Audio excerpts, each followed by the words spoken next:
நிலவில் கால் பதிக்கும் சரித்திர சாதனை பயணமான சந்திரயான்-2 விண்கலம் இன்னும் சற்று நேரத்தில் விண்ணில் ஏவப்பட இருக்கிறது. இது குறித்த கூடுதல் தகவல்களை நம்மோடு பகிர்ந்து கொண்டிருக்கிறார் முதுநிலை விஞ்ஞானி சிவசுப்பிரமணியன். அவரிடம் மேலும் அதிக தகவல்களை கேட்டு தெரிந்து கொள்ளலாம்.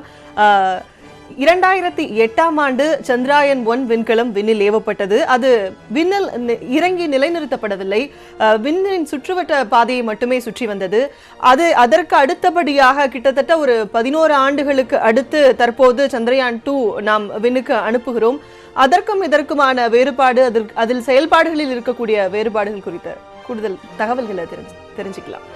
2008ஆம் வருடம் அக்டோபர் நவம்பரில் Chandrayaan-1 என்கின்ற விண்கலம் PSLV என்கின்ற ராக்கெட்டில் அனுப்பப்பட்டோம். PSLV என்கிற ராக்கெட் 1500 கிலோகிராம் எடையுள்ள செயற்கைக்கோளை விண்வெளிக்கு எடுத்து செல்லும். இந்த Chandrayaan-1 பூமியை சுற்றிவிட்டு சந்திரனுடைய நீலவட்ட பாதைக்கு சென்று சந்திரனை சுற்றிட்டு அங்கே இருக்க Chandrayaan-1 இருக்க ஒரு ப்ரோபு, செயற்கைக்கோள் சொல்ல முடியாது, ஒரு ப்ரோபு, ஒரு பாகம், அந்த பாகம் சந்திரனில் இறங்குச்சு. Chandrayaan-1 இருந்து அனுப்ப நம்ம செயற்கைக்கோளில் இருந்தும் ஒரு ப்ரோபு இறங்கி சந்திரனுடைய நீர்வளத்தை கண்டறிந்தது. Chandrayaan-2 1க்கும் 2க்கும் இந்த வித்தியாசம் என்னன்னு கேட்டிங்கன்னா, Chandrayaan-1 எடை 1200 கிலோகிராம் தான். வேற இந்த Chandrayaan-2 3800 கிலோகிராம் எடையுள்ள ஒரு செயற்கைக்கோள். 3800 கிலோகிராம் எடையுள்ள செயற்கைக்கோளில் ரோவர், லேண்டர், ஆர்பிட்டர் இது எல்லாத்தையும் கொண்டு செல்றதுக்கு அதிகமான ஃபியூயல், மருந்து வேண்டியிருக்கு. இதெல்லாம் கொண்டு நம்ம செல்கிறோம். இதில் நம்ம சந்திரனில் இறங்கக்கூடிய சாஃப்ட் லேண்டிங்கிற ஒரு புதிய டெக்னிக்கு. ரெண்டாவது, சந்திரனில் நம்ம போன Chandrayaan-1 அனுப்புனது போய் ஜஸ்ட் இம்பேக்ட் கீழே விழுந்தது, தொப்புடி கீழே விழுந்தது தான். வேறு Chandrayaan-2 நம்ம சாஃப்ட் லேண்டிங்கில் இறங்கி ரோவர் மூலமாக ஒரு 0.5 கிலோமீட்டர் சந்திரனில் பக்கத்தில் இருக்க இடங்களுக்கு நம்ம ரோவர் சென்று அங்கே இருக்கின்ற டொப்போகிராஃபி, மண்வளம், அங்கே இருக்க கேஸு, அங்கே இருக்கின்ற சோலார் இம்பேக்ட், சோலாருடைய ஃப்ளேர், சோலாருடைய கதிர்களுடைய வீச்சு, விண்வெளியிலேருந்து வரக்கூடிய கதிர்களுடைய வீச்சு, இதெல்லாம் ஆராய்ந்து நமக்கு தகவல் சொல்ல இருக்குது. வேறு Chandrayaan-1 ஷார்ட் டைம் தான் போய் இம்பேக்ட் ஆச்சு, ஒரு கருவியை பார்த்தோம், அவ்வளோதான், அதனுடைய இது முடிஞ்சிருச்சு. Chandrayaan-1லையும் ஒரு ஆர்பிட்டர் இருந்தது, அந்த ஆர்பிட்டரை சுற்றிக்கிட்டே தான் இருக்குது, ஆனால் அதனுடைய பலன் நமக்கு இல்லை. இப்போ நம்ம இந்த Chandrayaan-2 லேண்டரில் 7 கருவிகள் இருக்குது, ரோவரில் 2 கருவிகள் இருக்குது, ஆர்பிட்டரில் வேறு கருவிகள் இருக்குது. இந்த கருவிகள்லாம் ஒரே ஒரு கருவியை தவிர மற்ற எல்லா கருவியும் பூமியில் இந்தியாவிலே இந்திய விஞ்ஞானிகளால் அவருடைய தேவைக்காக அனுப்பப்பட்ட கருவிகள். இந்த கருவிகள் மூலமாக நம்ம சந்திரனில் இருக்க கேஸ் அனாலிசிஸ், மண்வளம் அனாலிசிஸ் இதெல்லாம் நம்ம துல்லியமாக எடுக்க முடியும். ஏன்னா நாளுக்கு நாள் தொழில்நுட்பம் கூட நம்முடைய கண்டுபிடிப்புகளும் அட்வான்ஸாக போயிட்டுருக்கு. அது ஒரு சிறந்த எடுத்துக்காட்டு இதுதான். அப்போலோவில் இருந்த இன்ஸ்ட்ருமெண்ட் வேறு, இப்போ அப்போலோவில் அமெரிக்கா அனுப்பின இன்ஸ்ட்ருமெண்ட் வேறு, சைனா சாங் 4 அனுப்பின இன்ஸ்ட்ருமெண்ட்டு வேறு.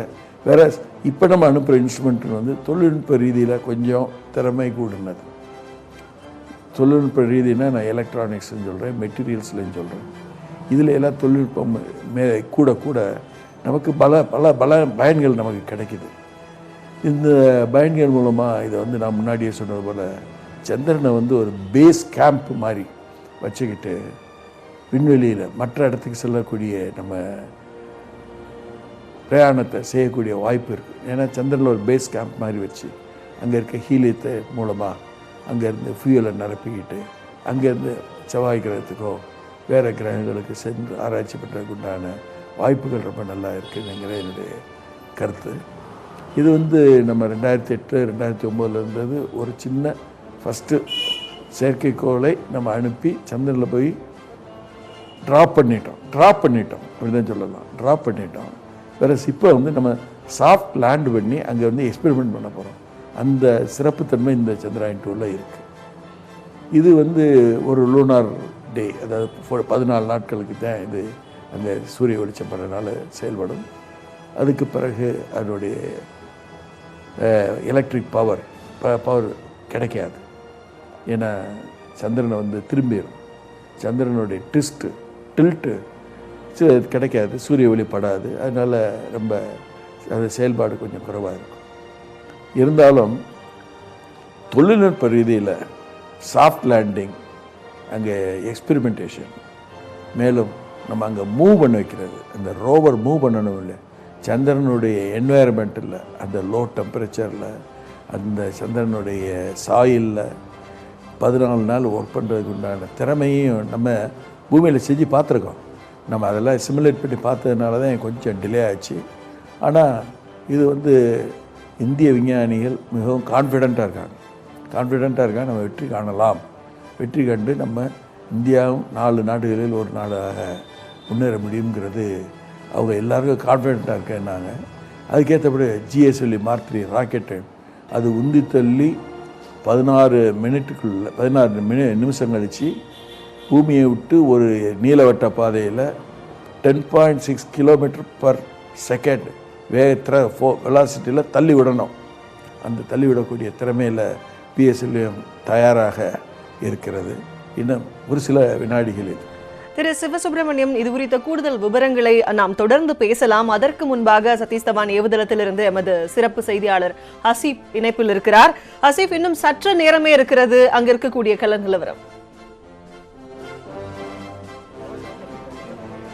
அமலா, சரியாக சொல்ல போனோம்னால் இன்னும் 4 நிமிடங்கள் தான் இருக்கின்றது. சதீஷ் தவான் விண்வெளி ஆய்வு மையத்திலிருந்து இன்னும் 4 நிமிடத்தில், சரியாக 4 நிமிடத்தில் Chandrayaan-2 விண்கலத்தை சுமந்து கொண்டு GSLV Mark 3 ராக்கெட் விண்ணை நோக்கி புறப்பட இருக்கின்றது. அதற்கான இறுதிக்கட்ட பணிகள், அதாவது இதற்கான கவுண்ட் டவுன் நேற்று மாலை சுமார் 6:43 மணிக்கு தொடங்கியது. தற்போது அந்த 20 மணி நேர கவுண்ட் டவுன் முடிவடையக்கூடிய சூழ்நிலையில் இருக்கின்றது. இன்னும் 3 நிமிடங்களே இருக்கின்றது. இன்று 3 நிமிடத்தில் நீங்கள் பார்க்கக்கூடிய, எனக்கு பின்னால் நீங்கள் பார்க்கக்கூடிய அந்த வான்பரப்பில் GSLV Mark 3 ராக்கெட் Chandrayaan-2 விண்கலத்தை சுமந்து கொண்டு மேலே பறக்கக்கூடிய காட்சிகளை நாம் நேரடியாக பார்க்கலாம். தற்போது நீங்கள் பார்க்கக்கூடிய இந்த கூட்டம், இங்கு குழுமி இருக்கக்கூடியவர்கள் பத்திரிகையாளர்கள், இதை தாண்டி பார்வையாளர்களும் கூட இந்த வரலாற்று சிறப்பு மிக்க இந்த ஒரு நிகழ்வை பார்ப்பதற்காக சதீஷ் தவான் விண்வெளி ஆய்வு மையத்திற்கு பொதுமக்களும் கூட அனுமதிக்கப்பட்டிருக்கின்றார்கள். பொதுமக்களுக்கான தனியான, அவர்கள் இந்த ராக்கெட்டை ஏவுவதை பார்ப்பதற்காக தனியான ஏற்பாடுகளும் கூட செய்யப்பட்டிருக்கின்றது. அவர்கள் அந்த பகுதியில் அந்த Chandrayaan-2 விண்ணில் செலுத்தப்படுவதை பார்ப்பதற்காக இந்த பகுதியில் குடியிருக்கக்கூடிய காட்சிகளையும் நாம் பார்க்கலாம். இதற்கான இந்த சுற்றுவட்டார பகுதியில் பலத்த பாதுகாப்பு ஏற்பாடுகளும் செய்யப்பட்டிருக்கின்றது. ISRO, அதாவது இந்திய விண்வெளி ஆய்வு மையம் திட்டமிட்டபடி Chandrayaan-2 வெற்றிகரமாக அடுத்த 48வது நாளில் நிலவினுடைய தென்துருவத்தில் சாஃப்ட் லேண்டிங், அதாவது பத்திரமாக தரையிறங்கும் பட்சத்தில் உலகத்தில் இதுவரை சந்திரனில் பத்திரமாக விண்கலத்தை தரையிறக்கிய நாடுகளினுடைய பட்டியலில் 4வது நாடாக இடம்பெற இருக்கின்றது. ஏற்கனவே அமெரிக்கா, ரஷ்யா மற்றும் சீனா ஆகிய 3 நாடுகள் நிலவினுடைய நிலப்பரப்பில் பத்திரமாக தங்களுடைய விண்கலத்தை தரையிறக்கி இருக்கின்றார்கள். அந்த பட்டியலில் இந்தியா இடம்பெற இருக்கின்றது. அந்த வகையில் இது ஒரு வரலாற்று சிறப்பு மிக்க பயணம். ஏற்கனவே Chandrayaan-1 விண்கலத்தை நாம் ஏற்கனவே வெற்றிகரமாக ஏவியிருந்தோம். அந்த விண்கலத்தை பொறுத்தவரை தற்போது இறுதிக்கட்ட கவுண்ட் டவுன் தொடங்கி இருக்கிறது. இன்னும் சற்று நேரத்தில் Mark 3 rocket, GSLV Mark 3 rocket Chandrayaan-2 விண்கலத்தை சுமந்து கொண்டு வெண்ணில் பறக்க இருக்கக்கூடிய அந்த நேரடி காட்சியை நாம் பார்க்க இருக்கின்றோம். Chandrayaan-1 பொறுத்தவரை அது நிலவினுடைய சுற்றுவட்ட பாதையில் சுற்றக்கூடிய ஆர்பிட்டரை சுமந்து சென்றது. அதை தாண்டி நிலவினுடைய மேல்பரப்பில் விழக்கூடிய வகையில் ஒரு உபகரணத்தை சுமந்து சென்றது. ஆனால் Chandrayaan-2 பொறுத்தவரை 3 முக்கியமான பாகங்களை எடுத்து செல்ல இருக்கின்றது. அந்த வகையில் ஆர்பிட்டர், அதாவது நிலவினுடைய சுற்றுவட்ட பாதையில் தொடர்ந்து சுற்றி கொண்டிருக்கக்கூடிய ஆர்பிட்டர், அதற்கு பிறகு லேண்டர் என்று அழைக்கப்படக்கூடிய நிலவில் பத்திரமாக இறங்கக்கூடிய ஒரு பொருள், அதற்கு பிறகு லேண்டரில் இருந்து பிரிந்து நிலவினுடைய மேல்பரப்பில் பயணித்து பல்வேறு ஆய்வுகளை மேற்கொள்ள இருக்கக்கூடிய ரோவர் ஆகிய இந்த 3 முக்கியமான உபகரணங்களை சுமந்து கொண்டு Chandrayaan-2 இன்னும் சற்று நேரத்தில் விண்ணில் பாய இருக்கின்றது. இந்த ஒட்டுமொத்த நிகழ்வும் நடந்து முடியும் பட்சத்தில் இதில் மிக முக்கியமாக குறிப்பிடக்கூடிய மற்றொரு விஷயம், இதற்கு முன்னர் நிலவினுடைய மற்ற பரப்புகளில் தான் விண்கலங்கள் தரையிறக்கப்பட்டிருக்கின்றன. ஆனால் முதல் முறையாக இந்திய விண்வெளி ஆய்வு மையத்தை பொறுத்தவரை நிலவினுடைய தென்துருவ பகுதியில் ஒரு விண்கலத்தை தரையிறக்க முடிவு செய்திருக்கின்றது. அதுதான் Chandrayaan-2. அந்த வகையில் இந்த நிகழ்வு Chandrayaan-2 வெற்றிகரமாக குறிப்பிட்ட அந்த நிலவினுடைய தென்துருவத்தில் தரையிறங்கும் பட்சத்தில் உலகிலேயே முதல் முறையாக நிலவினுடைய தென் துருவத்தில் ஒரு விண்கலத்தை தரையிறக்கிய நாடு என்ற ஒரு மிகப்பெரிய ஒரு பெருமையை இந்தியா பெற இருக்கின்றது. இந்த ஒட்டுமொத்த பயணமும் 48 நாட்கள். இன்னும் சற்று நேரத்தில் இறுதிக்கட்ட கவுண்டவுன் தொடர்ந்து அறிவிக்கப்பட்டு வருகின்றது. இன்னும் சில நிமிடங்களில் ஜூலை 15 அன்று அதிகாலை ஏவப்படுவதாக இருந்த சந்திரயான்-2 திட்டமிட்ட நேரத்துக்கு 56 நிமிடம் முன்பாக நிறுத்தப்பட்டது. தொழில்நுட்ப கோளாறு காரணமாக இந்த பயணம் நிறுத்தப்படுவதாகவும் வேறொரு தேதியில் மீண்டும் சந்திரயான்-2 ஏவப்படும் என்று இஸ்ரோ தெரிவித்திருந்தது. தற்போது இன்று சந்திரயான்-2 விண்கலம் விண்ணில் ஏவப்பட இருக்கிறது. இன்னும் சரியாக 34 வினாடிகளில் சந்திரயான்-2 விண்ணில் ஏவப்பட இருக்கிறது. இந்த சந்திரயான்-2 விண்ணில் the close shot of the base of the Mark 3 where you will see shortly the S-200s igniting on the ground. Minus 20 seconds. T minus 18 seconds now. अब आप ध्यान से अपने स्क्रीन पे देखिए, अब आखिरी के 10 सेकंड बाकी हैं। अब मैं कुछ दिन के लिए अपनी वाणी को रोकूंगा, आप ध्यान से देखिए। 7 6 5 4 3 2 1 0 इस समय आप अपनी स्क्रीन पे देख रहे हैं 2 S-200 रॉकेट प्लस 5 सेकंड्स दोनों का प्रज्वलन हो गया है और उसने 640 टन वाले मार्क 3 रॉकेट नौगन को ऊपर की ओर लेके जा रहे हैं। We have a liftoff. We have a liftoff. A perfectly normal liftoff. S-200 is first stage performance normal.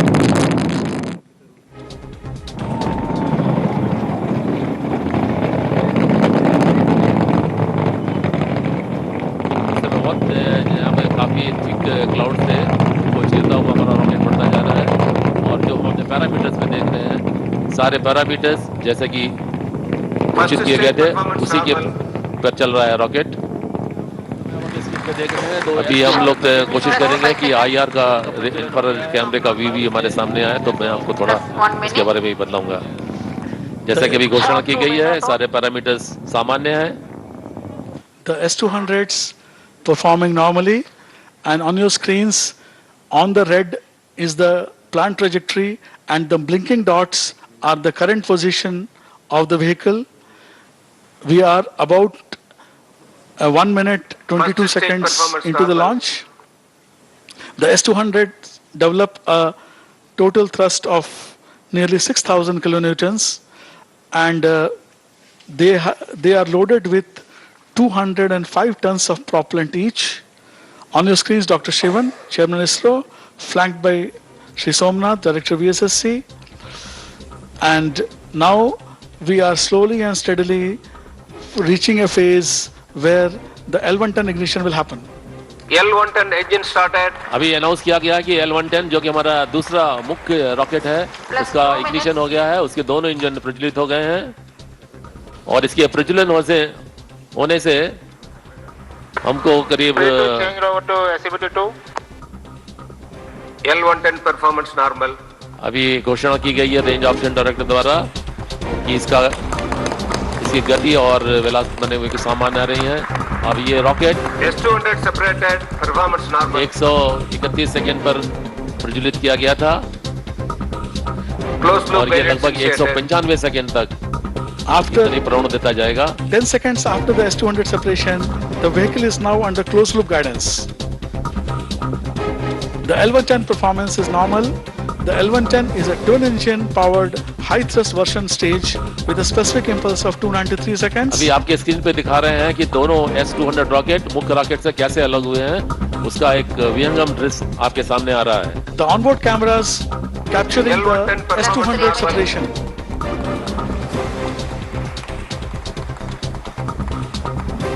जैसा कि आपने देखा जब S-200 जो कितना हैवी रॉकेट है उसका जब फ्यूल जलने के बाद में उसको अग्नि करने के लिए ऊपर में 3 रॉकेट और नीचे में 3 रॉकेट जिनका की थ्रस्ट अलग-अलग है उसने मेन रॉकेट से इसको Now the heat shield separation will take place and again from our videos on board you will be able to see the heat shield separation from the vehicle. अभी आपके screen पे heat shield को मुख्य rocket से अलग हुआ है उसका दृश्य आपने देखा। Beautiful view of the two halves of the fairing separating from the launch vehicle. L110 performance normal. L110 जो कि हमारा कोर रॉकेट है वो सामान्य रूप से आगे बढ़ता जा रहा है। उसी के साथ में आगे के सैटेलाइट और cryo stage. As I was mentioning, the L110 stage develops a peak steady state thrust of about 1700 kilonewtons together. The stage is 21.2 meters long and has an outer diameter of 4 meters. The L110 weighs about 130 tons and has 114 tons of liquid propellant consisting of N2O4 oxidizer. என்ன உள்ள மேலே போகும்போது ஜிஎஸ்எல்னுடைய மூக்கில் உட்காந்து அதனுடைய வெப்ப தகடுகளுக்குள்ளே உட்கார்ந்து இருக்காது. அது மேலே போகும் பொழுது எந்த காற்று அல்லது அதனால் ஏற்படக்கூடிய வெப்பச்சலனத்தினால் பாதுகாப்பாக இருக்கணுக்காக இந்த ஏற்பாடு. இப்போ மேலே போன பிறகு அடுத்து வரக்கூடிய கட்டத்தில் இந்த ஹீட் ஷீல்ட் செப்பரேட் ஆகணும்.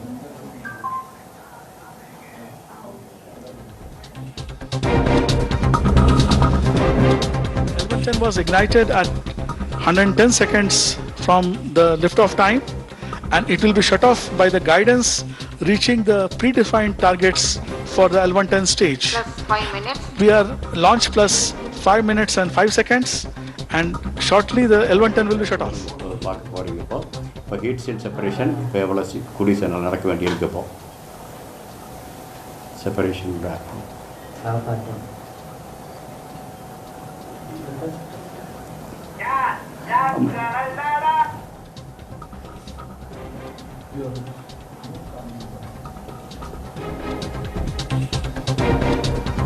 இங்கே வந்து கிரையோஜெனிக் வந்து நீள்வட்ட பாதையில் போயிடுச்சு அப்படின்னு தெரிஞ்சதையும் முக்கியமான விண்கலத்துக்கு சம்பந்தமான அறிவியலாளர்களுடைய பணி முடிஞ்சதாக இருக்கும். அதுக்கு மேலே சந்திரயான் 2 அதனுடைய இதை வந்து எடுத்துக்குவாங்க. அது வந்து பெங்களூரில் இருக்கக்கூடிய பயலாலு தரைக்கட்டுப்பாட்டு நிலையத்திலிருந்து சமிக்கைகள் எடுத்து அங்கே இருக்கிறவங்க கைக்கொள்ள வேண்டிய பயணம் அது. செயற்கைக்கோள் கிரையோஜெனிக் அனுப்பின பிறகு நீள்வட்ட பாதையில் வந்த பிறகு அதனுடைய சூரிய தகடுகள் பிரிவதற்கும் அதனுடைய பாதையை சரியாக பயணம் செய்வதற்கும் ஆனால் அடுத்த கட்ட பணிகள் வந்து பெங்களூரில் இருக்கக்கூடிய தரைக்கட்டுப்பாடு நிலையம் எடுத்துக்கொள்ளும்.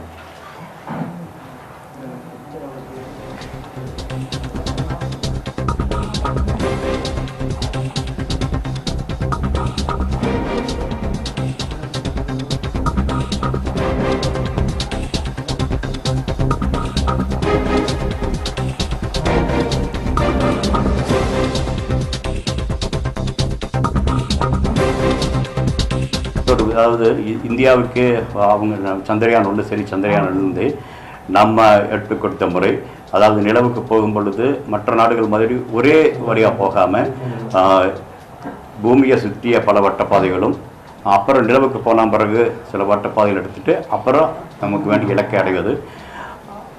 இதனால் வந்து எந்த ஒரு இடத்துல நம்மளால் ஒரு சரியாக செய்ய முன்னாலும் இருக்கக்கூடிய காலகட்டத்தில் அந்த வட்ட பயணங்களை வந்து நம்ம அதுக்கு தகுந்த மாதிரி ஒருங்கிணைச்சிட்டு பண்ண முடியும்.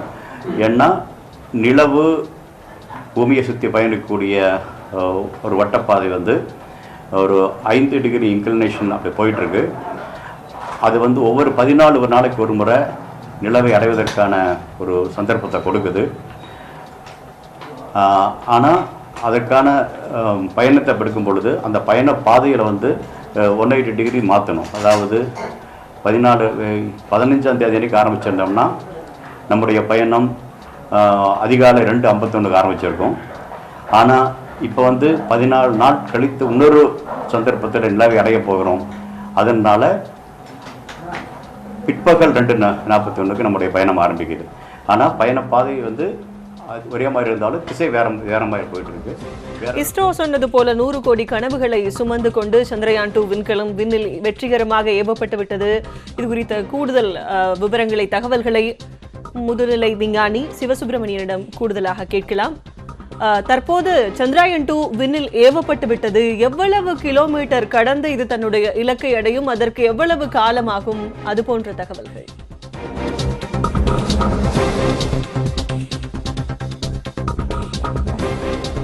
இப்போ கிரையோஜெனிக் ஸ்டேஜ் ஃபயர் ஆகிட்டுருக்குன்னு நினைக்கிறேன். கிரையோஜெனிக் ஸ்டேஜ் ஃபயர் ஆகிற கண்டிஷன் ஆயிடுச்சு.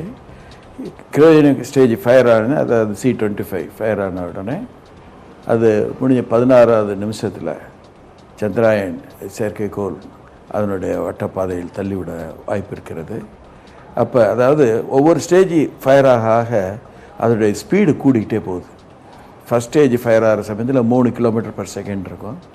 செகண்ட் ஸ்டேஜ் உருவாகிற சமயத்தில் 6 km/s இருக்கும். அந்த கிரையோஜெனிக் ஸ்டேஜ் ஃபயர் ஆகி ஃபுல்லாக வர்ற சமயத்தில் 10.6 km/s ஸ்பீடில் போகிற சமயத்தில் தான் 3800 கிலோகிராம் சேட்டலைட்டை தள்ளி விட்டோம்னா அந்த இது வந்து ஒரு வட்டப்பாதையில், நீல வட்டப்பாதையில் சுற்றக்கூடிய வாய்ப்பு இங்கே இருக்குது.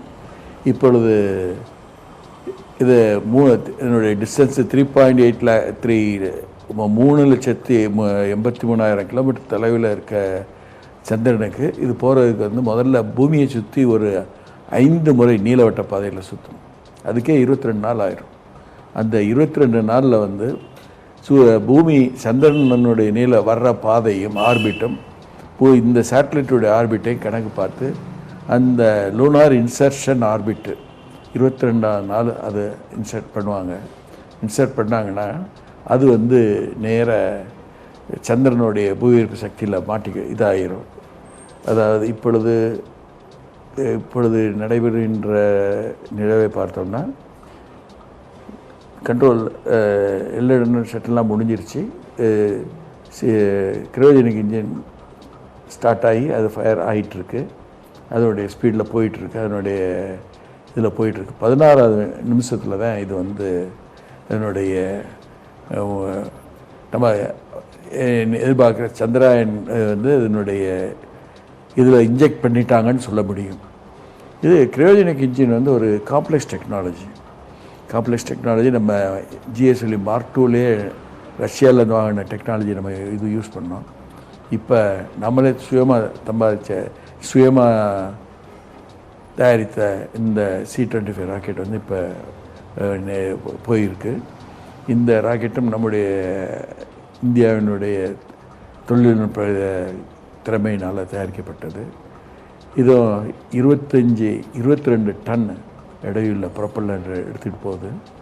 22 டன் ப்ரொப்பல்லண்ட் எடுத்துகிட்டு போகிறப்ப ஃபயர் பண்ணாத இது வந்து அவ்வளவு 4000 கிலோகிராம், 4000 அதை 4 டன் எடையுள்ள செயற்கைக்கோளை அந்த ஜியோசின்க்ரனஸ் ஆர்பிட்டில் தள்ள முடியும். இது வந்து நம்ம இது வரைக்கும் 2 ராக்கெட் C-25 ஃபயர் பண்ணியிருக்கோம். இப்போயும் இது வந்து வெற்றிகரமாக போயிட்டுருக்குன்னு அதனுடைய சிமிங்கியில் பார்க்குறப்ப இப்படி தெரியுது. இன்னும் ஒரு சில நிமிடங்களில் அது வந்து அதனுடைய செயல்பாடு முடிந்துவிடும். இப்பொழுது இந்த C-25 ஃபயர் ஆகிறது எல்லாரும் ஆவலுடன் எதிர்பார்த்துக்கிட்டு இருக்காங்க.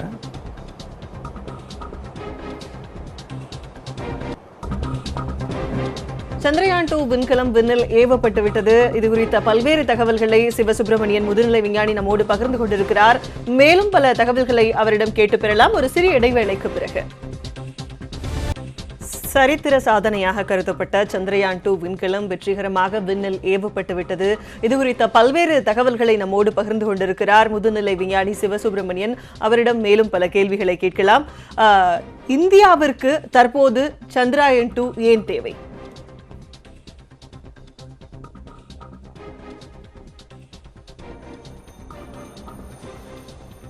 விண்வெளி ஆராய்ச்சியில் நாம் ஒரு தன்னிறைவு அடைய வேண்டும் என்றால் விண்வெளி ஆராய்ச்சி மற்றும் தொழில்நுட்பத் துறையில் விஞ்ஞான ரீதியில் நாம் ஒரு தன்னிறைவு அடைய வேண்டும் என்றால் Chandrayaan-2 போன்ற திட்டங்கள் வெற்றிகரமாக நம்ம செயல்படணும். இந்த திட்டத்தின் மூலமாக நம்ம நிலவில் சென்றுக்கு அதனுடைய நிலவில் இருக்க ரிசோர்ஸை கண்டுபிடிக்கிறோம். 3086 கிலோமீட்டர் கப்பால் இருக்கின்ற சந்திரனில் என்ன நடக்கின்றது, எப்படி இருக்குங்கிறத நம்ம பார்க்குறோம். ப்ளஸ் இதில் முக்கியமானது என்னன்னு கேட்டிங்கன்னா அங்கே ஒரு சாஃப்ட் லேண்டிங். இந்த டெக்னாலஜியெல்லாம் வந்து நம்ம அமெரிக்கர்கள் முன்னாடி செஞ்சுருக்காங்க. நம்ம அதை ப்ரூவ் பண்ணுங்கிறதுக்காக இப்போ பண்ணுறோம். ரெண்டாவது ஒரு முக்கியமான ஒரு தகவல் என்னன்னு கேட்டால் பூமியில் நடக்கக்கூடிய அதிர்வுகளை சந்திரன் வைக்கக்கூடிய நம்ம இன்ஃப்ராஸ்ட்ரக்சர் கேமரா, ஸ்பெக்ட்ரோமீட்டர்ஸ், அங்கே இருக்க ரேடியோகிராஃபி, லேசர் இன்டர்ஃபெரோமீட்டர்ஸ், இது வந்து துல்லியமாக துல்லியமாக பார்க்க முடியும். அதாவது பூமியில் வந்து ஒரு நிலநடுக்கம் நடந்துச்சுன்னா அதை பார்க்க முடியும். அந்த அளவுக்கு நமக்கு திறமை இருக்குது.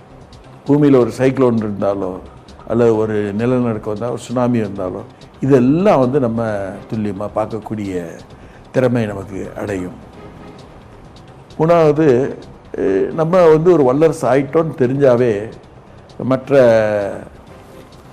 அவங்களுக்குள்ள ஒரு நமக்கு நம்முடைய வளர்ச்சி கொஞ்சம் அதிகமாக இருக்கும் அப்படிங்கிறது என்னுடைய கருத்து. மேலும் அதில் அங்கே ஹீலியம் இருக்குங்கிறாங்க சூரியனில், இது சந்திரனில். அந்த ஹீலியம் வந்து ஒரு நல்ல ஒரு நியூக்ளியர் ரியாக்ஷனுக்கும் ப்ரொபல்ஷனுக்கும் தேவையான ஒரு முக்கியமான ஒரு கேஸ். இதை நம்ம யூஸ் பண்ணி சந்திரனை வந்து ஒரு பேஸ் கேம்ப் மாதிரி வச்சு அங்கேருந்து நிறைய ரிசர்ச் பண்ணலாம், நிறைய எக்ஸ்பெரிமெண்ட் பண்ணலாம். அதை வந்து யூஸ் பண்ணி நம்ம மேலே செவ்வாய் கிரகத்துக்கோ மேலே அனுப்புறதுக்கு உண்டான இது செயல்பாடு செய்யலாம். இதெல்லாம் வந்து ஒரு மைல்கல். நமக்கு தேவையை நம்ம கண்டறிஞ்சு நம்ம வந்து ஒரு பெரிய மைல்கல்லை சாதிச்சிட்டோம். இப்பொழுது நம்ம இந்திய விண்வெளி ஆராய்ச்சி துறை தலைவர் சிவன் வந்து அதனுடைய வெற்றியை சக விஞ்ஞானிகளுடன் பகிர்ந்து கொண்டிருக்கிறார்கள். இந்த லாஸ்ட் 1 வீக் ஏற்பட்ட நம்ம டென்ஷன், நம்ம இந்த பல சோதனைகள், இதை வந்து வெற்றிகரமாக பண்ணது வந்து விஞ்ஞானிகளுடைய திறமைன்னு தான் சொல்லலாம். ஒரு வாரத்தில் இப்பேற்பட்ட 960-80 கோடி செலவாகப்பட்ட ஒரு திட்டத்தை சரி பண்ணி அதை திருப்பி அனுப்பி for space and science and technology in India. I am extremely happy to announce that GSLV Mark III vehicle successfully injected Chandrayaan-2 in the defined orbit.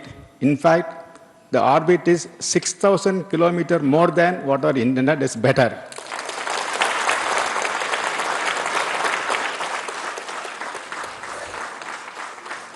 That way, the satellite people have more life, more fuel, and for playing with the maneuvers.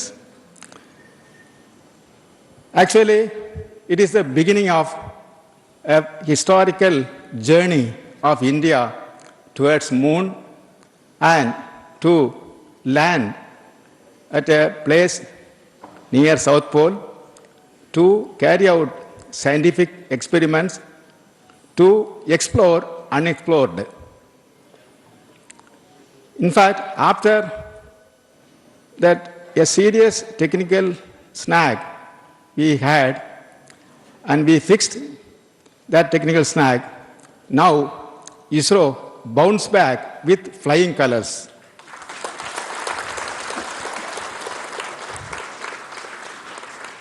Immediately after the technical snag observed in an intelligent way 1 week back, the entire team ISRO swing into action. In fact, next 24 hours, the work done in this center was mind-boggling. And quickly, the vehicle was brought back to normal and identified the root cause of the technical snag, corrected it. Everything happened in 24 hours. In next 1.5 days, the required tests were conducted to ensure that corrections made was proper in the right direction, and we confirm, and after that vehicle is handed over to the management for taking further action. If you are saying this particular mammoth task is possible, or it is only because of the very, very hard work by the team ISRO, especially engineers, technical assistant, technicians, supporting staff of SDSC, VSSC, LPSC, and IPRC. In fact, they are working continuously, forget about their families, sacrificing their interest, but non-stop mode. They worked to ensure that the snag is fixed properly. In addition to that, the expert team constituted was really on the job for last 7 days, so that to ensure that every systems are function properly. And it is my duty to salute all the people who have done the work, make it happen successfully. Now, regarding this vehicle, also it's a special for this mission. In this mission, GSLV Mark III performance has been increased by 15% more than the earlier mission.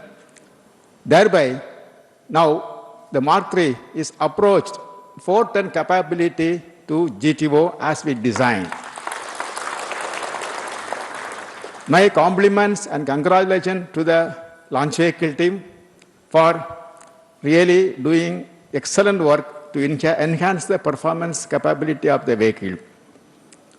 Now, if you are talking about Chandrayaan-2, this is actually 3 satellite missions stacked in a single launch vehicle mission, wherein 2 systems are not known to us.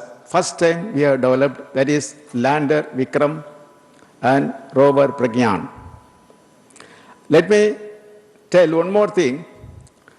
I would say that last 1.5 years, the satellite team really burned midnight oil to make the Chandrayaan-2 as per the suggestion given by the National Committee, almost reworked the entire spacecraft last 1.5 years, and they worked without any gap. They made it and brought to the launch. My best compliments and congratulations for the satellite team for bringing the Chandrayaan-2, the launch pad, at the earliest. My dear friends, now having injected the satellite or Chandrayaan-2 in the intended orbit or better than that orbit, whatever the satellite team wanted to do tomorrow, the launch vehicle done today to you. And your earthbound maneuver is going to be additional bonus for you. That way it's good. Now the mantle is given to satellite team or Chandrayaan-2 team, mission team. They are going to do the 15 very crucial maneuvers in next 1.5 months, and finally bringing the Chandrayaan-2 around the moon to place. After that, the D-Day will come, and that day we are going to experience 15 minutes terror to ensure the landing is safely near South Pole. And to carry out the project of this magnitude, definitely the credit must goes to the team ISRO, along with the contributions from the review team, quality personnel, as well as industry. All of them work together to ensure that the success of this mission. Let me thank all of them for giving wonderful contribution to ensure the Chandrayaan-2 mission is successful. For this mission, we are waiting for a long, not only ISRO, not only India, the entire globe was waiting for this particular mission success. Now we achieved. And let me once again congratulate to all the team ISRO members for doing wonderful work. My dear friends, our task is not over. Now the mission team, Chandrayaan-2 mission team is going to work on the Chandrayaan to bring and land near South Pole very quickly they are going to do. At the same time, already we have taken review today to talk about next mission, and the Kaalathin 3 mission. Our next series of missions we are going to have in this year, and I am sure that as usual the ISRO will work together and take the task and ensure that we are always successful and meet the demands as given by the management. Once again, I profusely thank all of you for this excellent success, because the success is coming after a call-out. That always giving sweet. The sweet is not small, they give double seat. And Chandrayaan PD is now very happy because whatever they are going to do tomorrow, they already happened today. So they are happy, and we will work together and we'll ensure that we making the Indian flag flying high in this specific technology area. And thank you, as well as Jai Hind.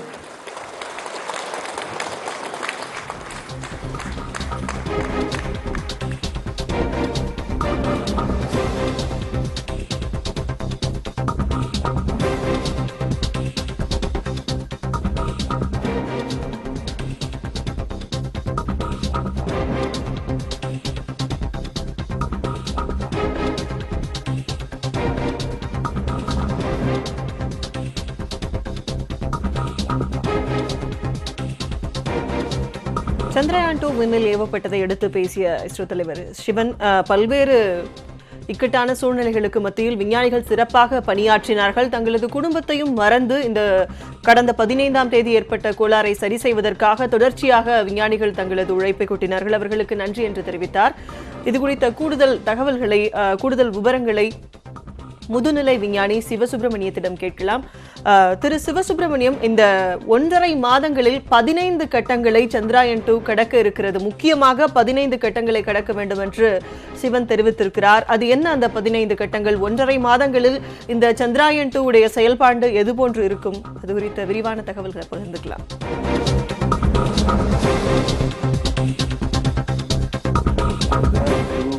பூமியை விட்டு இன்று கிளம்பி ஒரு geosynchronous orbit ன்னு சொல்லுவோம். It is not a geosynchronous, it is a geo orbit. பூமியிலிருந்து ஒரு நீல வட்டப்பாதை, எலிப்டிக்கல் வட்டப்பாதையில் சுற்ற ஆரம்பிச்சிருக்கு. அதுக்குண்டான வெலாசிட்டி ஃபோர்ஸை ஜிஎஸ்எல்வி மார்க் 3 கொடுத்துருச்சு. ஜிஎஸ்எல்வி மார்க் 3 கொடுத்ததுனால இது 180 கிலோமீட்டர் குறைந்த அளவும் 26,000 கிலோமீட்டர் கூடுதல் அளவும் உள்ள ஒரு எலிப்டிக்கல் பாதையில் சுற்றும். இது சுற்றிக்கிட்டே இருக்க சமயத்தில் இது ஒரு தடவை சுற்றிட்டு வர்றதுக்கு எப்படியும் ஆல்மோஸ்ட்டு 10 மணி நேரமோ 9 மணி நேரம் ஆகும். இந்த சுற்றிக்கிட்டே வர்றதை ஒரு வட்டப்பாதைக்கு கொண்டு வரணும். வட்டப்பாதை கொண்டு வர்ற இது வேணும்னா இந்த எந்த இடத்துல நம்ம அதிகமான பெரிஜி இருக்கோ, இதை பெரிஜி அப்போஜின்னு சொல்லுவாங்க, அந்த இடத்துக்கு வந்ததும் ஒரு ராக்கெட்டை ஃபயர் பண்ணி அதனுடைய வெலாசிட்டியை இன்னும் கூட்டுவாங்க. வெலாசிட்டியை கூட்டுறப்ப கொஞ்சம் கொஞ்சமாக கூடும். இந்த எலிப்ஸ் கொஞ்சம் கொஞ்சமாக மாறி ஒரு பெரிய சர்க்கிளாக வரும். அந்த சர்க்கிள் ஆகிறதுக்கு உடனே செய்ய முடியாது. ஏன்னா அதுக்குண்டான ராக்கெட்டை சந்திராயனில் இருக்க ராக்கெட்டில் இருக்க மருந்து நம்ம கொண்டு போகிறோம். 2000 கிலோகிராம் உள்ள மருந்து நம்ம கொண்டு போகிறோம். அதை உடனே ஃபயர் பண்ண முடியாது. ஸ்டேஜ் கொஞ்சம் கொஞ்சமாக பண்ணணும். ரொம்ப ஃபயர் பண்ணோம்னா ஹீட் ஆயிரும். ஹீட் ஆச்சுன்னா சந்திராயனில் பயங்கரமான டெம்பரேச்சர் கூடி போய் அதில் இருக்க ரோவர் விக்ரம்லாம் டேமேஜ் ஆகிரும்.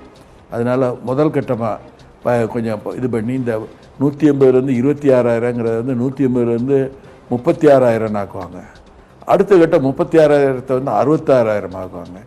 இது ஒவ்வொன்றும் ஆக்கக்கூடிய திறமையை நம்ம Chandrayaan 1ல் நம்ம பார்த்துட்டோம். சந்திரன் 1லையும் பார்த்துட்டோம். ஜிஎஸ்எல்வி மார்க் 2லையும் நம்ம இந்த டெக்னாலஜியை நம்ம தெரிஞ்சுக்கிட்டோம். அவ்வாறு நம்ம ஃபயர் பண்ணுறதுனா ராக்கெட்டை சந்திராயனில் இருக்கக்கூடிய அப்போஜி கிக் மோட்டர்மாங்க. அதாவது அப்போஜிக்கு போனதும் அந்த இடத்துல ஒரு ஃபயர் பண்ணி ஒரு வட்டப்பாதை ஆக்கணும். இப்படி வட்டப்பாதை ஆக்குறத 15 கட்டங்கிறார் அவர். இது என்னுடைய கணிப்பில் 7 கட்டத்தில் சந்திரனுக்கிட்ட இருக்க பூவியீர்ப்பு சக்தி இடத்துக்கு போயிடும். சந்திரனுக்கு இருக்க புவியீர்ப்பு இடத்துக்கு போன உடனே இந்த வட்டப்பாதை சந்திரனில் இருக்க புவியீர்ப்பில் மாட்டிக்கிட்டு லூனார் இன்சர்ஷன் அப்படின்னு சொல்லுவாங்க. அங்கே போய் அதில் சுற்ற ஆரம்பிக்கும். அதில் ஒரு 7 தடவை 7 நாள் சுற்றும். அதுலேயும் சந்திரனை சுற்றி ஒரு பெரிலியான் அண்டு அப்போலியான்னு சொல்லுவாங்க. அது ஏதோ சொல்லுவாங்க. அதாவது குறைந்த தூரம், அதிகமான தூரம். அந்த தூரத்தை அப்படி கூட்டி ஒரு சர்க்கிளுக்கு கொண்டு வருவாங்க. இதுலேயும் உடனே செய்ய முடியாது. ஸ்டேஜ் பை ஸ்டேஜாக செய்வாங்க. அதை அவர் 15 ஸ்டேஜில் நான் கொண்டு போயிடுவேன் அப்படின்னு சொல்கிறார். இதை என்னென்ன தொழில்நுட்பம் தான். ஏன்னா ஒரே ஃபயர் பண்ணோம்னா இப்போ நம்ம இங்கேருந்து நம்ம டெல்லி வரைக்கும் காரில் ஓட்டிகிட்டே போக முடியுமா? முடியாது. ஏன்னா சூடாயிடும், இடையில நிப்பாட்டித்தான் போகணும். இங்கே நம்ம ஹில் ஸ்டேஷனில் போனால் ஒரு ஹைட்டு போனோம்னு நிப்பாட்டிடுறோம். அதுபோல் கொஞ்சம் கொஞ்சமாக இன்ஜினை, அதாவது சேட்டலைட்டில் இருக்க சந்திரயானில் இருக்க ராக்கெட்டை ஃபயர் பண்ணி இதனுடைய நீளவட்ட பாதையை பெருசாக்கிக்கிட்டே போகணும். இது தான் ஆர்பிட் மெனுவர் சொல்லுவாங்க. இந்த ஆர்பிட் மெனுவரில் நம்ம இந்தியாவும் இந்த இஸ்ரோ கொஞ்சம் திறமை, நம்ம கொஞ்சம் நல்லா படிச்சுக்கிட்டோங்கிற இது படிச்சுக்கிட்டோன்னு என்ன, நமக்கு அது கொஞ்சம் ஈஸியாக செய்யக்கூடிய தொழில்நுட்பம். அதில் சிரமங்கள் இல்லை. இப்படி செஞ்சு நம்ம அதை கொண்டு போகணும். இந்த செய்கிற சமயத்தில் இந்த 15 நாள் ஃபயர் பண்ணுறாருன்னு சொன்னார் இல்லையா, 15 நாள் ஒவ்வொரு கட்டமாக ஃபயர் பண்ணுறப்பையும் அதுக்கு தேவையான ஃபியூயல் கொண்டு வச்சுருக்கோம். எது சந்திரயானுக்குள்ளே இருக்க ப்ரொப்பல்லண்ட் டேங்குக்குள்ளே இருக்குது, அதையும் கவுண்ட் டவுனில் செக் பண்ணிட்டாங்க. அது லீக் ஆகலை, அதில் இருக்குது. அது விண்வெளிக்கு போன பிறகு ஃபஸ்ட் ஆர்பிட்லேயே பார்த்துருவாங்க அது ப்ரொப்பல்லண்ட் கரெக்டாக இருக்கான்னு பார்த்த பிறகு ஃபயர் பண்ண முன்னாடி ஒரு கேஸை விட்டு, ஹீலியம் கேஸை விட்டு அந்த பாதையெல்லாம் சரியாக இருக்கா, அடப்பு இருக்காங்கிறத பார்ப்பாங்க. இந்த திட்டங்கள்லாம் ரொட்டீனாக இனிமேல் போகும். இதில் நம்ம முடங்கக்கூடிய வாய்ப்புகள் கம்மி. அதனால் இன்னும் 15 நாள் போய் இந்த லூனார் இன்சர்ஷன் மாடல் டைம் சொல்கிறாங்க இல்லையா, 22 நாள் கழிச்சு, அதுதான் கொஞ்சம் கிரிட்டிக்கல் டைம். அதில் நம்ம இது வரைக்கும் ஒரு தடவை நம்ம சக்ஸஸ்ஃபுல்லாக ஜெயிச்சிருக்கோம். அதே போல் மார்ஸுக்கு செவ்வாய் கிரகத்துக்கு போகிறப்பையும் செஞ்சுருக்கோம். இவன் அந்த இது அந்த கட்டத்துக்கு நம்ம தாண்டிட்டோம்னா நம்ம முழு வெற்றினே சொல்லிடலாம். பிறகு லேண்டர் போய் இறங்க வேண்டியது தான். லேண்டர் இறங்குறதுக்கு இவங்க ஆல்ரெடி பெங்களூரில் டெஸ்ட் பண்ணியிருக்காங்க, சிமுலேட் பண்ணி டெஸ்ட் பண்ணியிருக்காங்க, 0G கிராவிட்டி மாதிரி வச்சு டெஸ்ட் பண்ணியிருக்காங்க. இந்த கட்டங்களை தான் அவர் இன்னும் டென்ஷன் மொமெண்ட்ஸுன்னு சொல்லி சிவன் சொல்லிகிட்ருக்காரு. ஆனால் என்னை பொறுத்த வரைக்கும் இந்த ஆர்பிட் மெனுவர் பண்ணி ஆர்பிட்டை கொண்டு போகிறது பெரிய இது இல்லை. அந்த லூனார் ஆர்பிட் இன்சர்ஷன் அது கொஞ்சம் ட்ரிக்கி எஃபர். விட்டோம்னா நம்ம அதில் பிடிக்க முடியாது. அதுக்கப்புறம் நம்ம வெயிட் பண்ணணும், லூனார் வர்ற வரைக்கும் வெயிட் பண்ணணும். அது ஒரு ட்ரிக்கி எஃபர். அதே போல் கடைசியில் சாஃப்ட் லேண்டிங். இது ரெண்டும் தொழில்நுட்பத்தில் நம்ம சேலஞ்சிங். இது பண்ணிட்டோம்னா நம்ம தலை நிமிர்ந்து நிற்கலாம்.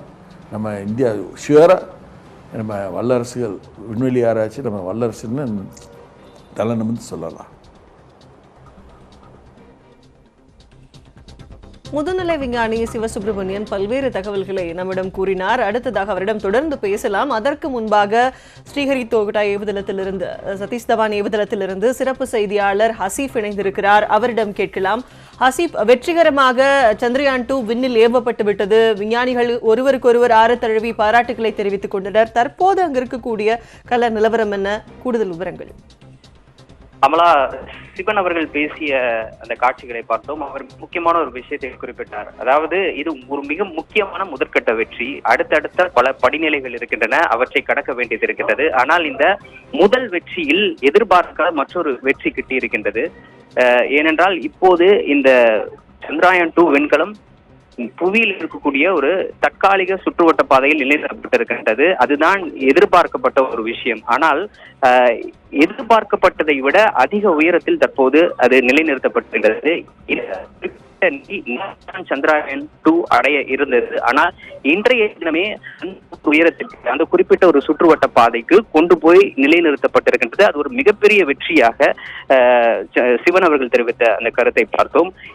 அடுத்ததாக மிக முக்கியமாக நம்ம சிவசுப்ரமணியன் ஐயா, விஞ்ஞானி சிவசுப்ரமணியன் அவர்கள் தெரிவித்தது போல மிக முக்கியமாக மற்றொரு விஷயம் சாஃப்ட் லேண்டிங் என்பது. அதை சிவன் குறிப்பிடும் பொழுது 15 minutes ஆஃப் டெரர், அதாவது பயங்கரம் என்று அவருடைய வார்த்தையில் கூறினார். அதுதான் மிக முக்கியமான ஒன்று. நிலவில் விக்ரம் விண்கலத்தை மிக பத்திரமாக எந்தவித சேதமும் இல்லாமல் தரைக்க வேண்டிய அந்த ஒரு நிகழ்வு, அது இன்றிலிருந்து 48வது நாள் நடக்க இருக்கின்றது. நிலவினுடைய சுற்றுவட்ட பாதைக்கு Chandrayaan-2 பிறகு அதிலிருந்து பிரிந்து விக்ரம் பத்திரமாக நிலவினுடைய தென்துருவத்தில் தரையிறங்கக்கூடிய அந்த நிகழ்வு அது 15 நிமிடம் நடக்க இருக்கக்கூடியது. அந்த 15 நிமிடமும் ஒரு அதில் இருக்கக்கூடிய ஒவ்வொரு நொடி மிக முக்கியமான ஒரு கண்காணிக்க வேண்டிய, பத்திரமாக செயல்படுத்த வேண்டிய ஒரு விஷயம். அதைத்தான் அவர் 15 minutes of terror என்ற ஒரு கருத்தை சொன்னார் அவருடைய பாஷையில், அவருடைய அந்த கருத்தை. அதன்படி பார்க்க போனால் அது வெற்றிகரமாக நடைபெறும் பட்சத்தில் இந்தியா விண்வெளி ஆராய்ச்சி தொழில்நுட்பத்தில் மற்றொரு மைல்கல்லை அடையும் என்று நாம் எதிர்பார்க்கலாம். ஏனென்றால் இதற்கு முன்னர் 3 நாடுகள் மட்டுமே இது போல சாஃப்ட் லேண்டிங் செய்திருக்கின்றார்கள். அமெரிக்கா, ரஷ்யா மற்றும் சீனா ஆகிய 3 நாடுகள். அந்த நாடுகளினுடைய பட்டியலில் 4வதாக இந்தியா இடம்பெற இருக்கின்றது. அதாவது அந்த லேண்டர் தரையிறங்கிய பிறகு அது நிலவு குறித்து ஆராய்ச்சி செய்து அனுப்பக்கூடிய தகவல்கள் என்பது 2ஆம் பட்சம் தான். ஆனால் அது தரையிறங்கக்கூடிய அந்த நிகழ்வு தான் மிக முக்கியமான ஒன்று. ஏனென்றால் எதிர்காலத்தில் நாம் திட்டமிட்டிருக்கக்கூடிய பல்வேறு விண்வெளி ஆய்வு தொடர்பான பல்வேறு ஆய்வுகளுக்கு இது ஒரு முற்படியாக அமையும். ஏனென்றால் விண்வெளி ஆராய்ச்சி எடுத்துக்கொண்டால் உலகத்தில் இருக்கக்கூடிய அனைத்து நாடுகளும் மனிதனை மற்றொரு கோளுக்கு அனுப்ப வேண்டியது, அதாவது நிலவை தாண்டி மற்றொரு கோளுக்கு அனுப்பக்கூடிய அந்த உச்சபட்ச தொழில்நுட்பத்தை அடைவதற்கான பல்வேறு முயற்சிகளில் ஈடுபட்டு வருகின்றார்கள். அந்த வகையில் நிலவு என்பது அதற்கு ஒரு ஆய்வு களமாகவே பயன்படுத்தப்பட்டு வருகின்றது. என்றால் பூமியிலிருந்து மிக அருகில் இருக்கக்கூடிய ஒரு விண்பொருள், இந்த விண்பொருளை ஒரு ஆய்வுத்தளமாக பயன்படுத்துவதன் மூலம் விண்வெளி தொழில்நுட்பங்களை இந்த விண்பொருளில் நாம் பயன்படுத்தி ஆய்வு செய்வதன் மூலமாக எதிர்காலத்தில் பூமியை ஒத்திருக்கக்கூடிய செவ்வாய் கிரகத்திற்கு தொழில்நுட்பத்தை நாம் நிலவிலேயே ஆய்வு பார்த்து விடலாம். அதன்படி செவ்வாய் கிரகத்துக்கு மனிதனை அனுப்பக்கூடிய அந்த தொழில்நுட்பம் கூட நமக்கு கைகூடுவதற்கான வாய்ப்பும் இருக்கின்றது. அந்த வகையில் நிலவில் சாஃப்ட் லேண்டிங் செய்வது, பத்திரமாக தரையிறக்குவது என்பது அந்த ஒரு மிகப்பெரிய ஒரு தொழில்நுட்பத்தினுடைய ஒரு தொடக்கமாக அமையும். ஆகவே அங்கு நிலவில் இந்த விக்ரமை பத்திரமாக தரையிறக்கக்கூடிய அந்த இன்றிலிருந்து 48வது நாளில் நிகழக்கூடிய அந்த ஒரு விஷயம்தான் மிக முக்கியமான ஒன்று. ஆனால் தொடக்கத்திலேயே நமக்கு ஒரு இரட்டிப்பு வெற்றி கிடைத்திருக்கின்றது. சிவன் அவர்கள் கூறியது போல நாளைய தினம்தான். ஏனென்றால் எதிர்பார்த்த விஷயம், ராக்கெட் புறப்பட்டதிலிருந்து அடுத்த 16வது நிமிடத்தில் Chandrayaan-2 விண்கலம் ராக்கெட்டிலிருந்து பிரிந்து, அதாவது இறுதியாக கிரையோஜெனிக் என்ஜின் அந்த நிலையிலிருந்து பிரிந்து அது தற்காலிக புவிவட்ட பாதையில் நிலைநிறுத்தப்படும் என்பதே திட்டம். ஆனால் அந்த திட்டத்தை தாண்டி கூடுதலான உயரத்தில் அது தற்போது நிலைநிறுத்தப்பட்டிருப்பதாக சிவன் அவர்கள் தெரிவித்திருந்தார். ஆகவே தொடக்கமே ஒரு இரட்டைப்பு வெற்றியை கொடுத்திருக்கின்றது. அந்த உற்சாகத்தில் விஞ்ஞானிகள் நிச்சயமாக இந்த ஒவ்வொரு நாளையும் Chandrayaan-2 அந்த ஒவ்வொரு நாளையும் கண்காணிக்க இருக்கின்றார்கள். அதனுடைய நிலையை ஒவ்வொரு நாளும் மாற்றி அமைப்பதற்காக இருக்கின்றார்கள். ஏனென்றால் அடுத்த 23 நாட்களுக்கு அது புவியை சுற்றி வரக்கூடிய அந்த நாட்களில் அதனுடைய உயரத்தை, அதனுடைய சுற்றுவட்ட பாதையை சுமார் 15 தடவை மாற்றி அமைக்க இருக்கின்றார்கள். அந்த 16வது தடவை மாற்றி அமைக்கக்கூடிய அந்த நிகழ்வு தான் முக்கியமானது. ஏனென்றால் அது புவியினுடைய அந்த சுற்றுவட்ட பாதையிலிருந்து விலகி, புவியினுடைய ஈர்ப்பு விசையிலிருந்து விலகி அது சந்திரனை நோக்கி பயணிக்க இருக்கின்றது. அந்த 23வது நாளில் இறுதியாக செய்யக்கூடிய அந்த உயர மாற்றத்தின் போது அந்த மாற்றத்தின் புவியினுடைய சுற்றுவட்ட பாதையிலிருந்து விலகி நிலவை நோக்கி செல்ல இருக்கின்றது. 3,84,000 சுமார் 3,84,000 கிலோமீட்டர் தொலைவில் இருக்கக்கூடிய நிலவை நோக்கி சுமார் 6 நாட்கள் பயணிக்க இருக்கின்றது. அதற்கு பிறகு நிலவை அடைந்தவுடன் மேலும் 13 நாட்கள் நிலவை சுற்ற இருக்கின்றது. அந்த 13வது நாள் மிக முக்கியமான நாள். அதைத்தான் நான் முன்னர் கூறினேன். 13வது நாளில் தான் Chandrayaan-2 லேண்டர் தனியாக பிரிய இருக்கின்றது. அது மிக பத்திரமாக நிலவில் தரையிறங்க இருக்கின்றது. குறிப்பாக நிலவினுடைய தென்துருவ பகுதியில் தரையிறங்க இருக்கின்றது. இதில் பல சிக்கல்கள் இருக்கின்றன. ஏனென்றால் நிலவை பொறுத்தவரை ஒரு சமதள பரப்பாக பெரும்பாலான என்றால் நிலவில் மிகப்பெரிய பள்ளத்தாக்குகள், மிக பள்ளங்கள், கரடு முரடான ஒரு பரப்பே இருக்கின்றது. இப்படிப்பட்ட ஒரு நிலப்பரப்பில் இந்த குறிப்பிட்ட விக்ரம் லேண்டர் சமதள பரப்பை கண்டுபிடித்து தரையிறங்குவதே ஒரு மிகவும் கடினமான ஒரு விஷயம். முதலில் சமதள பரப்பை கண்டறிய வேண்டும், அதில் பத்திரமாக தரையிறங்க வேண்டும். ஏனென்றால் இந்த விக்ரமில் இருக்கக்கூடிய ரோவரான பிரக்ஞா ஆகிய இரண்டுமே சூரிய மின்சக்தியை பயன்படுத்தி இயங்கக்கூடியவை. அந்த வகையில் அவை பள்ளத்தில் சிக்கிக்கொள்ளும் பட்சத்தில், அதாவது அது தரையிறங்கும் பொழுது சமதள பரப்பாக இல்லாமல் ஒரு பள்ளத்தில் தரையிறங்கக்கூடிய ஒரு நிலை ஏற்பட்டால் அது இயங்குவதற்கான அந்த மின்சாரம் கிடைக்காமல் போவதற்கான வாய்ப்பு கூட இருக்கின்றது. ஆக இது ஒரு மிக சிக்கலான விஷயம். முதல் வெற்றிதான் தற்போது நாம் பெற்றிருக்கின்றோம். இனிதான் மிக முக்கியமான விஷயங்கள் நடைபெற இருக்கின்றன. அடுத்த 48 நாட்களும் இஸ்ரோ விஞ்ஞானிகளுக்கு ஒரு யுகமாகவே கழியும் என்று நாம் யோசிக்கலாம். ஏனென்றால் இதற்கு முன்னர் இந்தியா செய்யாத ஒரு விஷயத்தை செய்ய காத்திருக்கின்றது. இதற்கு முன்னர் நாம் சோதித்து பார்க்காத ஒரு தொழில்நுட்பத்தை நாம் இப்போது சோதித்து பார்க்க இருக்கின்றோம். அந்த வகையில் ஒவ்வொரு நொடியும் இவர்களுக்கு புதிய அனுபவமே. ஒவ்வொரு நொடியும் அவர்கள் சந்திக்கக்கூடிய ஒரு பிரச்சனையும் அவர்கள் புதிதாக சந்திக்கக்கூடிய பிரச்சனையே. ஆகவே அப்படிப்பட்ட பிரச்சனை ஏற்படும் பட்சத்தில் அதற்கு எவ்வாறு விஞ்ஞானிகள் எதிரையாற்றப் போகின்றார்கள், அவ்வாறு பிரச்சனை ஏற்படும் பட்சத்தில் அதை எப்படி சமாளிக்கப் போகின்றார்கள், இதற்கு முன்னர் நாம் விண்வெளி தொழில்நுட்பத்தில் பெற்ற அனுபவம் இதற்கு எவ்வாறு பயன்பட இருக்கின்றது, புதிதாக நாம் ஒரு தொழில்நுட்பத்தை இப்போது சோதித்து பார்க்க இருக்கின்றோம்.